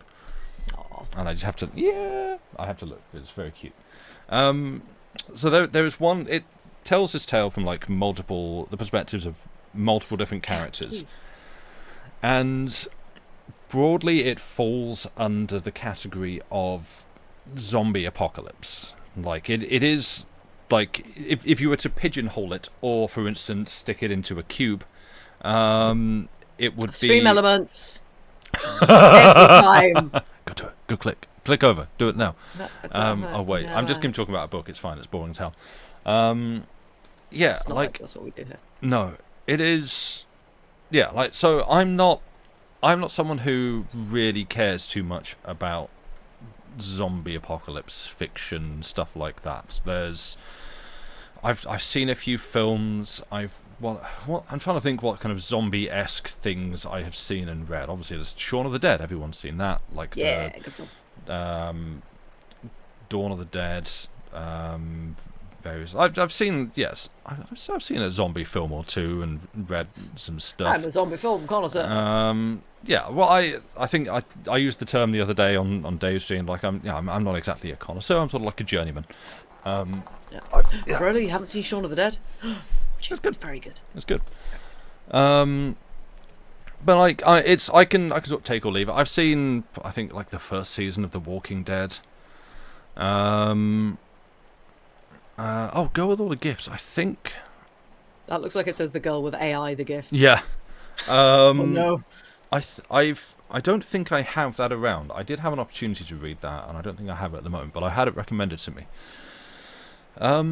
So, like, I don't really care for zombie fiction, but I don't dislike it either. As I say, I can just sort of take or leave it. And I think, like, that's not what appeals to me about this. It was sort of pitched as, like, basically that it's just beautifully written. And I cannot disagree with that. It is extremely well written. Like, the premise is that we don't understand why, but people are losing the ability to sleep.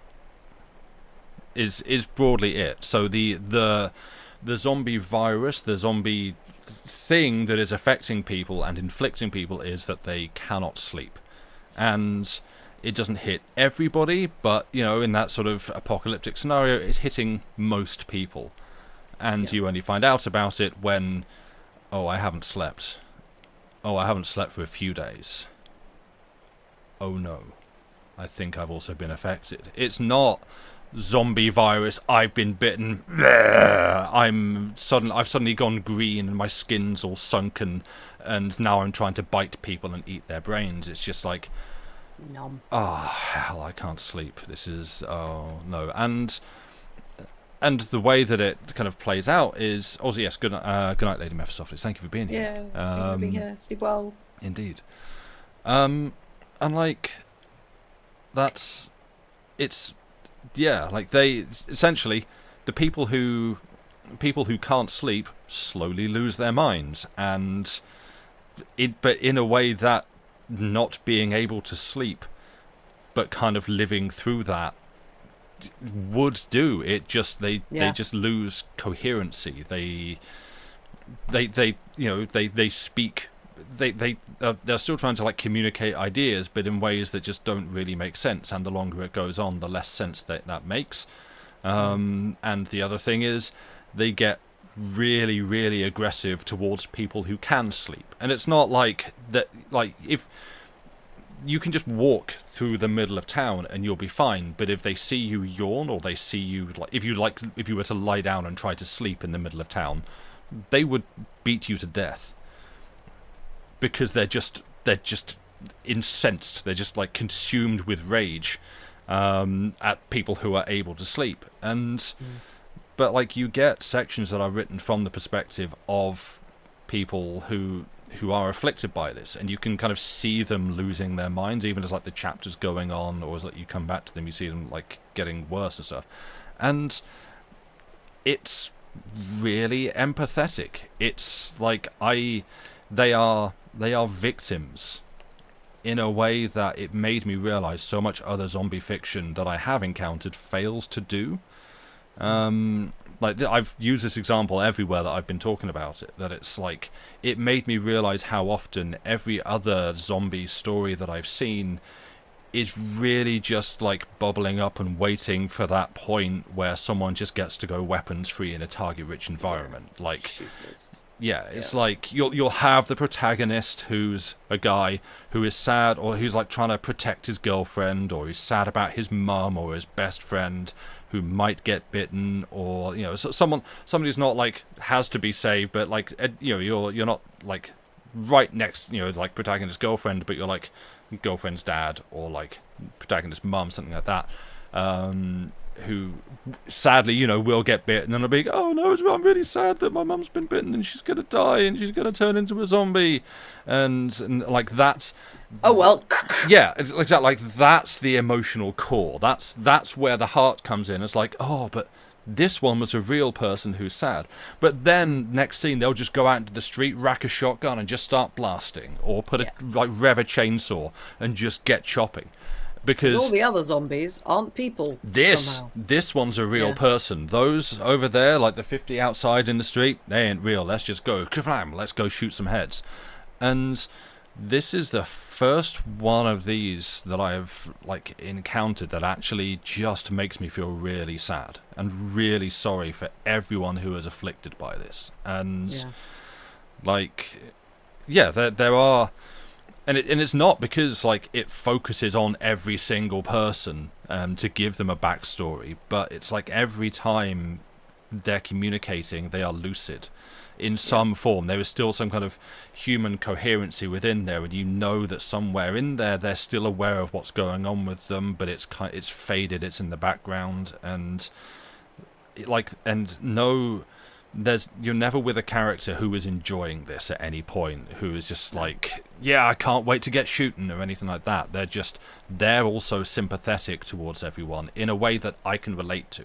Because again, it's like in so many zombie things, you'll have somebody like, no, they're still just people, and they're clearly not. They are just walking corpses, and there is no way back for them, but you're trying to tell me that I should care about them, and it doesn't work with what you're showing me. And this is one that actually works. Like when someone has to like, basically they're in like behind a fence, and there's one of the insomniacs trying to like grab through the fence and get him and stuff, and he has to kind of defend himself, so he just like smashes the zombie's fingers with a torch. It's because and he feels really bad about this, and and I feel bad about it too.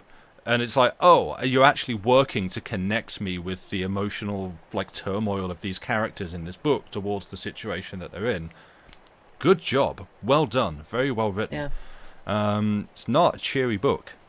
No. It took me through a whole lot of feelings, and it's like, as I said at the top, it's also kind of a little bit of a difficult recommend, not because of that, but because one of the characters that it follows, this is again like not trying not to go into too much detail and too many spoilers, but one of the characters that it follows is a teenage guy who I think is about like 18. Leave it at that, frankly. Yeah, but he's a teenage guy. He's about 18, and his story is that he and a friend of his have, kind of anticipating that this was coming, stole a whole bunch of pills from a pharmacy. The friend was intent on getting sleeping pills to sell them and live as a king, and he wanted to get some other pills, not to get high.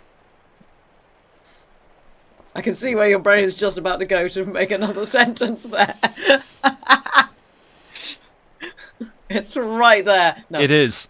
That's the pills that are the blue diamond shaped, also used as heart medicine,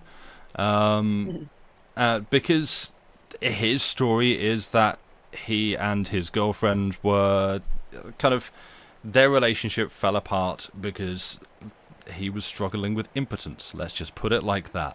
And so it almost plays out like a kind of an absurd farce. What happens to him, where at one point he just takes a whole bunch and the wind changes and he ends up stuck that way for days. And like this is kind of spoilers, but like it's bizarre. It's a genuinely like, I'm sat there reading this like, where did this come from in this book? Yeah. Like it comes out of nowhere, and sorry. Stop talking. It's the Star Wars innuendo game. Once you introduce the concept, everything becomes it. Everything is. And so like it's weird. It's sort of just like, but it's the kind of thing that's just like, actually in this scenario, that's not that far-fetched, and like if this were to happen, it's this kind of person doing this kind of thing out of desperation and stuff, it's like, that's not well, like too far-fetched. I think for me, I feel like it works because I feel like a broader thing is that when reading some books, it's easy to feel like each character is a form of everyman. Like you have this guy who is representative of all this type of person, and you have this woman who is representative of all this type of people, and this feels more like you have to go like, okay, well, this is a kid who's not representative of all these different people. This is a kid, it's like archetypes, right? And instead, it's like, this kid is this kid. This is his character. This is his backstory. Yeah. This is the kind of boneheaded decision. Sorry about that one. That just, oh my god, that really? Wasn't intentional, but I realized in hindsight, decision that he would make. Okay, fine, and like it's like this fits for this character, not kind of the archetype as well, but like for this person, it's the kind of thing that he would do, and through all like everything that happens out of that, I'm still just kind of Llama, no. Stop it. It's it What? Well, it's impossible to talk about. I was going to say, yeah, it does kind of stand out from the others. There we go. But again, you can't We've help. ruined it. Yeah, you have. We've but ruined like, it, chat. not in a way that I feel is actually a detriment to the book, but in a way that it's just like, wait, what? And frankly, it's again another impressive display of authorial prowess, as he finds so many different ways to describe what's happening without just specifically saying it. It's genuinely impressive.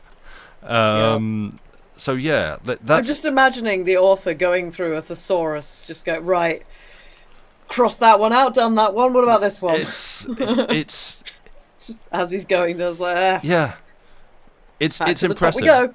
And so that's like that to me, I feel like is a thing that I would flag up in terms of, and there's other bits as well, like the because the chapters are kind of narrated from the perspective of the characters, so it will use words and terms that they would use. It's not I did this, I did that. It's he does this, but it's almost like their internal narrator using the kind of using like the knowledge that they would have and the words that they would use.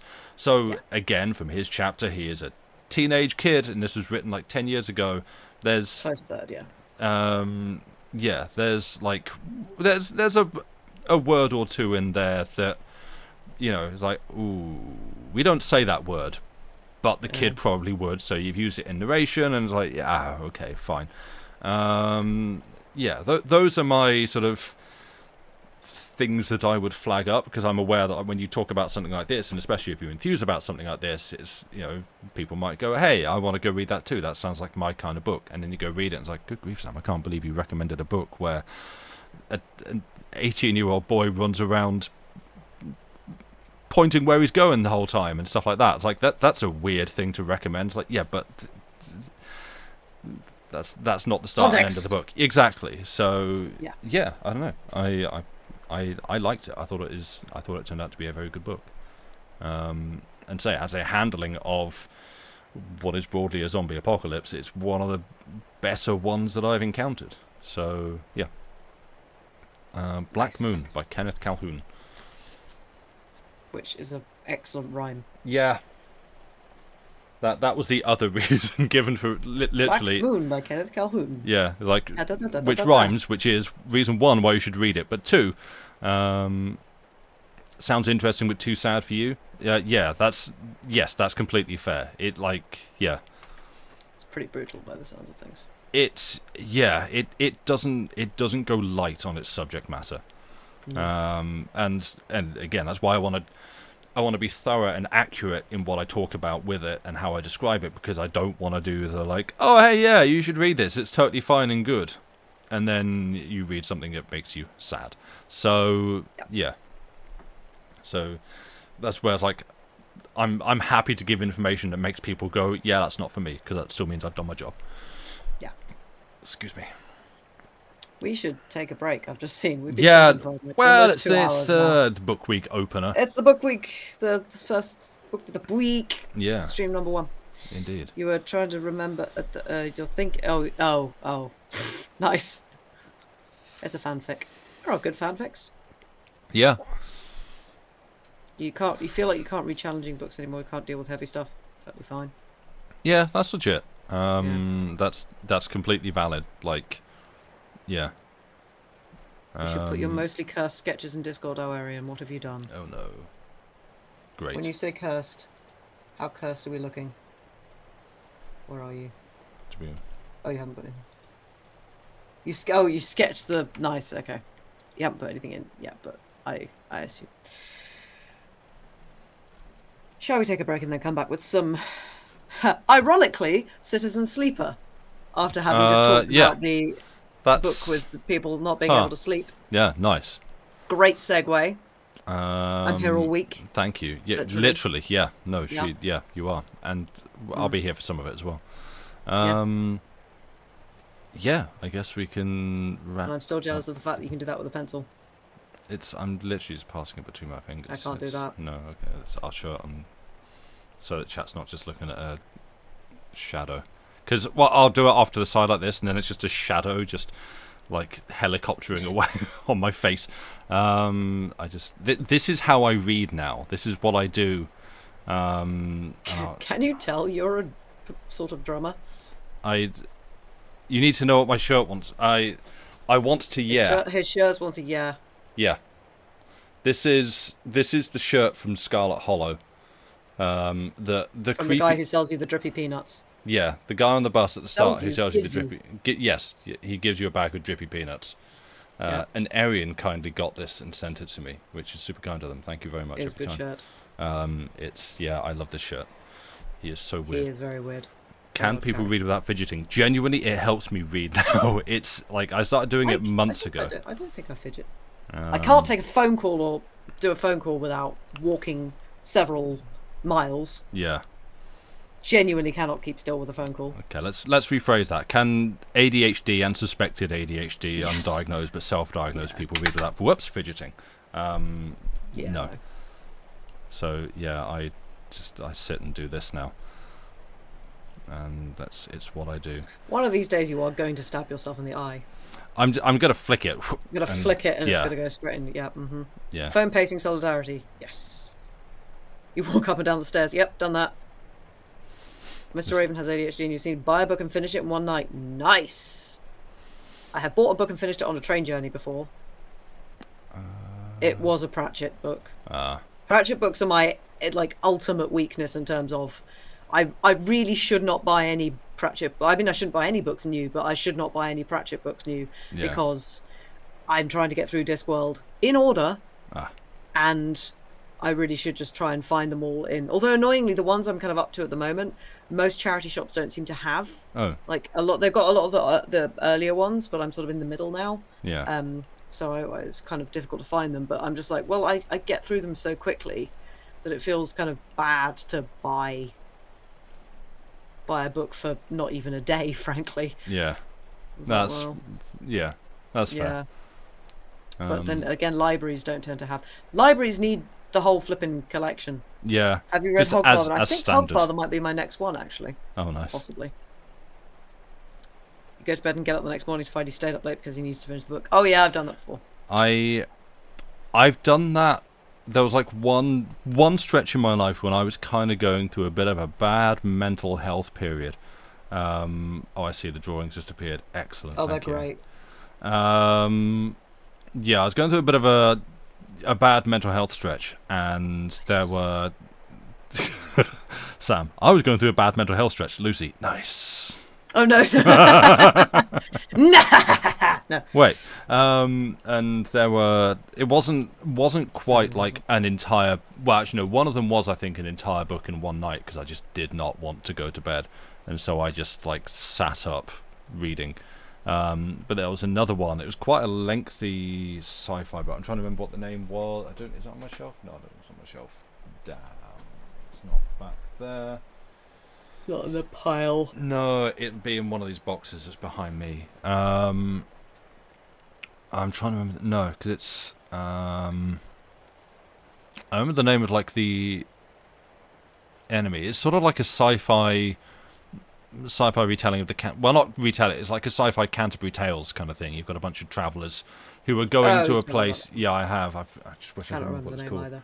No. Anyway. That one. Yeah, it's a longer book, and I read that over like 2 nights, which is unheard of for me because, as I say, I did not want to sleep, so I just sat up reading. Yeah. Stayed up all night once playing a couple. I mean, games on the other hand. Honestly, you must have stayed up. Oh, I've definitely done that in the past, but I was going to say lately, I don't really have anything. It's been a long time since I've had anything that's actually grabbed me like that. There's games that I've enjoyed playing, but it's been a long time since anything has actually just grabbed me and made me keep going.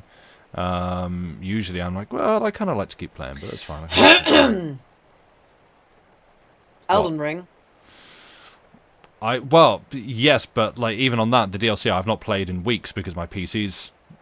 No, I know, but like, I'm more thinking about the streams you did. Oh well, that. But you were finishing at what, like 5 a.m.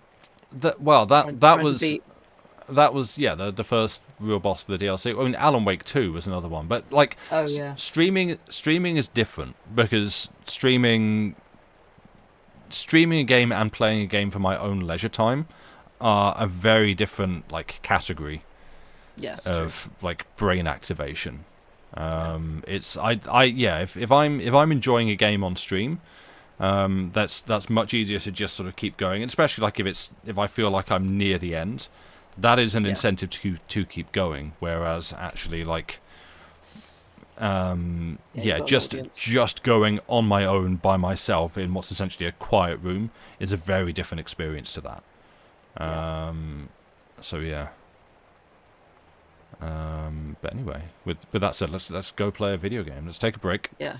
Also, we might possibly make a version of the bookworm for an emote. I'm just thinking that could be a really nice little emote. Cool. Yeah. No. Good. I approve.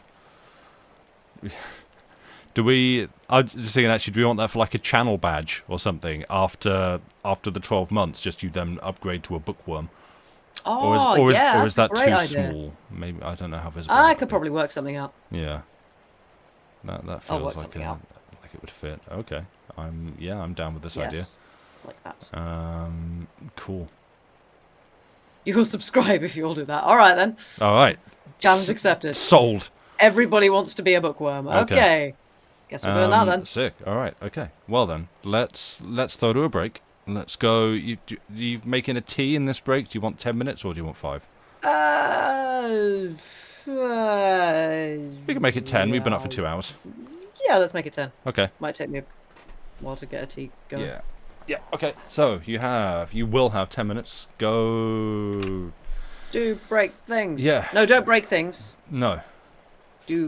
No, don't break. Do break. Yeah, anyway. Do break related things. No, don't break related things either. I've just realised that sentence that I always say. Don't worry, I got this. Go grab a bat and smash stuff. Wait, no, hang on. Hang on. No. No, there's another way of saying this that'll work. Break appropriate activities.